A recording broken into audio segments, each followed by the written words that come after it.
ain't never check in to nobody. No. You know what I'm saying? Just go to their hotel and move militant. Believe people play with people intelligence the way they play with people intelligence and intellect. You know, the way they do today. You know, people are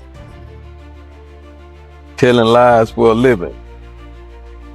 You know what I mean? Oh, it's to me who pick who he be fight with. Right. Like if you sit there and you I'm not going because this nigga. I think I can take him. Right. When you move around the city, bro, you got to be careful, and that's just we dealing with G Unit. Had a lot of trouble. Tony Yayo just popped up and lit a match under one of the wildest beefs in hip-hop, calling out Jay Prince and possibly exposing the biggest extortion game the industry's ever seen. Jay Prince, the mastermind behind Rap-A-Lot Records and a serious force in Houston, tried to run his infamous check-in play on 50 Cent. But instead of folding like others, 50 straight up flipped the script. He aired out the whole game, challenging Jay Prince to do something. What was once quiet tension between Houston's underworld influence and G-Unit's all-gas, no-brakes mentality just exploded. Now, it's not just rap beef, it's a full-blown street-level clash. But to understand how this storm started, we gotta roll it back. Jay Prince isn't just a name, he's a power move in human form. Founder of Rap-A-Lot and the silent don of Houston streets, he's been holding it down for decades. He doesn't need to shout. His name alone makes people stay in line. In H-Town, if an artist pulled up without checking in, they might just leave without their ice. Or worse. Now enter 50 Cent, never the one to bow down. I got out there, they showed me a lot of love. But Shreveport had the infrastructure already here. Like even the tax incentive was put back. And so a lot of people have been talking about, man, he's here only because they gave him a cheap deal or something like that. The reality is there's more to that deal than that. Way more. They can't see. Break that down. I'm spending $20 million this year anyway, in the same building that they're saying was the cheap building. Right. So find somebody else to spend 20. From his early days, beefing with Ja Rule, Irv Gotti, and the rest of Murder Inc., 50 made it crystal clear. He doesn't do mob politics. G-Unit was built like a war squad, no checking in, no ring kissing, and definitely no paying for protection. That attitude clashed hard with Houston's rules. So when rumors started floating about 50 possibly relocating to H-Town, people knew something was about to go down. And it wasn't going to be quiet. If 50 Cent really touched down in H-Town without checking in with Jay Prince, that's not just disrespect, that's a full-blown power play. And guess what? He did it. What started as a long-distance Cold War turned into something way more serious. 50 was in New York, doing what he does best, talking slick and trolling the industry, while Jay Prince held it down in Houston like the city's silent boss. They tossed subliminal shots back and forth, but never invaded each other's zones, until 50 casually dropped a bomb on Twitter. I love New York, but I live in Houston now, I'll explain later. This wasn't about clout. 50 moved with a plan. New York taxes were eating his money alive, and Houston offered him everything he needed. Low taxes, wide space, and a rising hip-hop scene ready to blow. Plus, Branson Cognac needed a southern stronghold, and Houston's liquor market was on fire. He saw the opportunity, plain and simple. Plug into the culture, push the brand, and bring some big-time entertainment money to H-Town. But here's the catch. He didn't check in. And Jay Prince, he didn't take that lightly. We need to change the word for the youngster. The checking in part, you know, is they seem to get hung up on that word checking in. Yeah. So if we could diversify that word and bring it up to a 2021 thing. Right. What's the word, OG? What's the word? Maybe we may want to tell them they need to get connected. Word is, Jay saw it as 50 trying to sit on the throne without showing respect. Allegedly, Jay Prince sent a few people to apply pressure. Some even claim he wanted 50 to pay up for local protection. But 50 wasn't having it. He made it clear. G-Unit rolls deep with their own crew, and they don't pay to play. Period. Things got heated fast. Rumors started flying that Jay Prince tried to hit 50 with a no-fly zone over Houston, basically saying, you're not welcome here. That kind of power move might work on smaller names in the game. But this is 50 Cent we're talking about. But 50. Man, he turned the heat up on Jay Prince like it was reality TV. He hit Instagram with memes, slick captions, and low-key jabs that had folks glued to their screens. He clowned the whole check-in drama and made it loud and clear. He don't play that mob game. 50 dared Jay Prince to step to him, and he did it in front of everybody. Meanwhile, behind the scenes, things were getting messy. 50 had been putting major work into building a $20 million G-Unit film and TV studio right in Houston. This wasn't just business. It was about jobs, internships, and a new energy for the city. But out of nowhere, the whole project shifted to Shreveport, Louisiana. Officially, 50 said it was about better infrastructure. But come on, if you were paying attention, you know the real reason.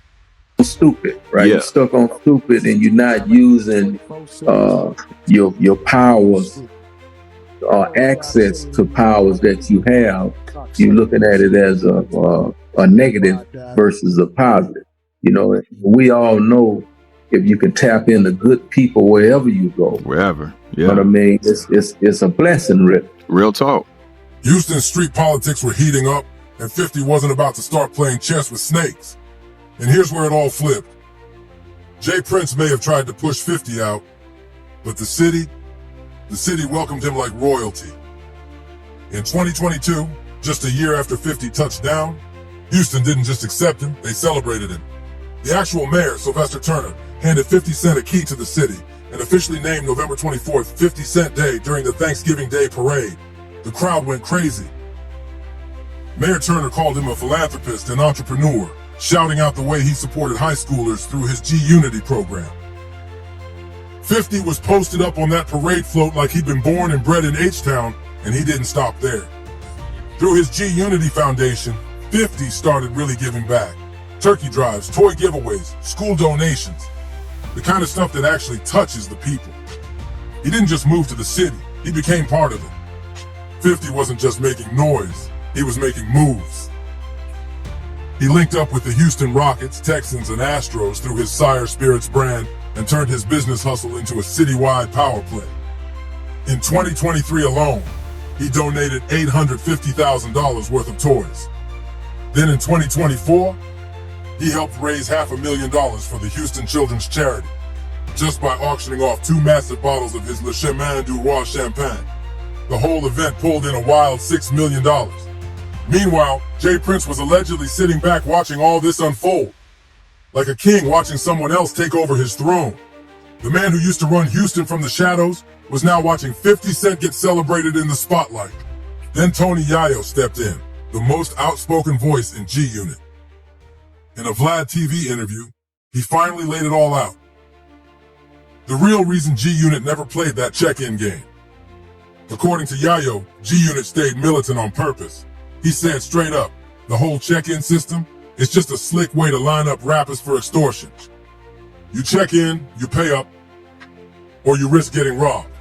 That's the unspoken rule. Jay Prince built his whole reputation on being the protector of artists in Houston. He crowned himself the unofficial king of the city and created this fake-friendly system called checking in. But let's keep it real. It sounds sweet until you realize it's just a fancy setup for getting in your pockets. Here's how it supposedly works. Artists pull up in Houston, they're expected to check in with Jay Prince's people. Show respect, which really means run that money. They'll say it's for your safety, like they're going to make sure your chain comes back if something goes missing. But don't check in? That's when the real drama starts. Yayo even brought up Pop Smoke's situation as a warning. Pop Smoke's death was more than a tragedy, it was a warning. Don't turn me down. What you said? Don't turn me down. What you on, folks? Don't turn you down. Yeah, man, what you on, folks? What you mean what I'm on? What you on, man? What the deal there? What up? What up? You want to buy your shit back or what? You ain't get you flunked out ass little nigga. I'm trying to see where you at. You dumb mother. What you got? $20 out of car? Nah, nigga. You know what we got? Nigga, stop that cap. Man. Crazy as a motherfucker. Nigga, capping, bro. They gonna believe anything. You want me to start my car? I just took a picture in the same car today with my little boy. You is on these like y'all. When artists move without real protection or lean too hard on street alliances, they become easy targets. Yayo didn't sugarcoat it. He said street protection always comes with strings attached. And when stuff hits the fan, nobody's really coming to save you. Yayo broke it down clear. All these mob ties and gangster connections, they don't just bring danger, they bring the feds. This ain't the 90s anymore. We're talking mafia-style extortion and artists getting set up. That's RICO case territory. G-Unit wasn't about to risk it. They'd rather stay strapped, solid, and owe nobody anything than get tied up with street dudes running hidden agendas. Then it got real. NBA YoungBoy pulled up to Houston for business, refused to check in, and boom, his place gets hit. Chains, gone, cash, snatched, car keys, vanished without a trace. And out of nowhere, Jay Prince pops up on Instagram acting like a hero, claiming he got the stolen goods back. But instead of handling it behind the scenes like a real one, he posted a whole video, like he was running PR for himself. Got a call, you know what I mean, because the little homie young boy place got broke into. People went in his place, disrespected different things, and I got a call about it. And the little homies that went into this place want to make that right, because they understand that, you know what I mean, young boy family is okay with me. And as you can see, homie, to make a long story short, I got your keys to your Rolls Royce, I got your keys to your McLaren, you know, all that shit that they took. And the homie, Shakur, what you got, homie? We got your Rolls Royce umbrellas, you got your keys, got a bunch of other shit, so. Young boy wasn't having it. He clapped back hard, basically saying if Prince really wanted to help, he would have handled it off camera. Instead, he looked like a 60-year-old clout chaser trying to get some online shine. They don't respect none of this shit, man. If you got something for me, man, they got plenty around me you could call. Man, nigga, it's plenty ways you could get in touch with me. Man, don't get on no internet and do nothing publicly. Don't do nothing dealing with no publicity, none of that pussy and shit. And I'm good on keys, gangster. When you buy shit cash, two keys come with the car anyway. Man, Then Cameron and Mace jumped in too, dragging Jay Prince. They said real OGs don't extort, they uplift. And if you're still out here playing mob boss in your 60s, you already lost. And let's not forget about those infamous dice games. Jay Prince's second favorite hustle, right behind intimidation. With older people, they're the last to know that things have changed. We not your little niggas. Like the way you talking, I don't get what you mean. We're not your little niggas. Like for real, all that big homie stuff, that's for little niggas. Little niggas have big homies. We're not little niggas, so we don't even respect big homies. I know Killer doesn't, and for me, I never respected niggas in the streets. That's why I always got the problem. Games are legendary in Houston, but not in a good way. Word's been out for years that they're rigged setups used to trap rappers. And the most devastating example, Takeoff. We all remember how he lost his life at one of those dice games. What started as a flex turned into a shootout. One of the saddest moments in hip-hop history, and it all went down in a place built on street games and egos. So what really happened that night? According to whispers in the streets, this wasn't just some random tragedy. Rumors say Jay Prince was heated, allegedly upset that Takeoff and Quavo didn't check in the right way. It should have happened. What do you say to that? What I would say to that is, you know, I have a track record, man, and the Prince family have a track record of 30 plus years of, you know what I mean, honoring and loving on our guests and being with our guests, and no shit like this never happened. But here's the thing, and this is what people don't understand. We ain't never had nobody to attack us. If you know what I mean. You know, when a man attack a situation with a weapon, then, you know, it become a playing field where, you know, any and everything. He told his crew to send a message. It was supposed to be a scare, just a little pressure. But it went deadly. Takeoff lost his life, and after the smoke cleared, Jay Prince, he dodged accountability like a pro escape artist. Every time someone brings it up, he deflects, talks in circles, downplays it all like it was nothing. At one point, he basically admitted he destroyed evidence. And here's the worst part. Takeoff wasn't even the only victim. Remember Duke the Jeweler? The man won $100,000 in a dice game. Probably felt like he was on top of the world. But before he could even make it to his car, he was ambushed, robbed, murdered. Another young black man taken too soon. And for what? Some rigged dice, a shady setup, and a twisted code of honor that's got nothing to do. Mike and Junior was walking by. He actually went in the restroom to wash blood off his hand where he had reached up on the takeoff. He had to pick him up and his fingers went in it. You know why? Blood.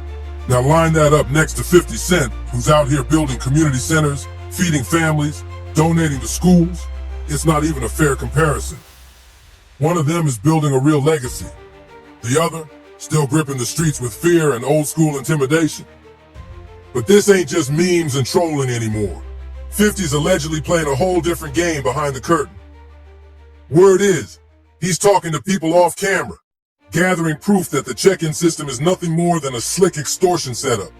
And he's not just talking, he's moving. He's hinted at the feds getting involved. And if they do, that could be checkmate. 50 knows how to play chess, not checkers. He doesn't bluff. Those memes he's posting, that's just the surface. Behind the scenes, he's loading ammo. 50 might not just be playing for clout, he could be building a case, saving receipts, lining up the perfect moment to drop that one leak, that one Fed tip, that one post that could shut down Jay Prince's whole legacy in a flash. One of them's got the streets, the other, he's got the city behind him. But only one is winning this war. 50 Cent didn't just relocate to Houston, he took it over. While Jay Prince was allegedly trying to run artists out with pressure plays and shadow games, 50 pulled up bold, got handed the key to the city by the mayor, and started building real programs that actually gave back to the people. Now, that whole check-in empire is wobbling, falling apart under the weight of exposure. So the question is, who really runs Houston now? The street figure working from behind the scenes, or the man standing front and center, backed by the city, the fans, and the next generation? Let us know what you think in the comments. Is 50 pushing it too far? Or is he the hero hip-hop needed to finally pull back the curtain on this whole underground game? Don't forget to like, comment, and subscribe for more real talk and deeper dives into hip-hop's hidden battles. Share this with someone who needs to hear the truth. And trust us, you won't want to miss what's coming next. It only gets messier from here. See you in the next one.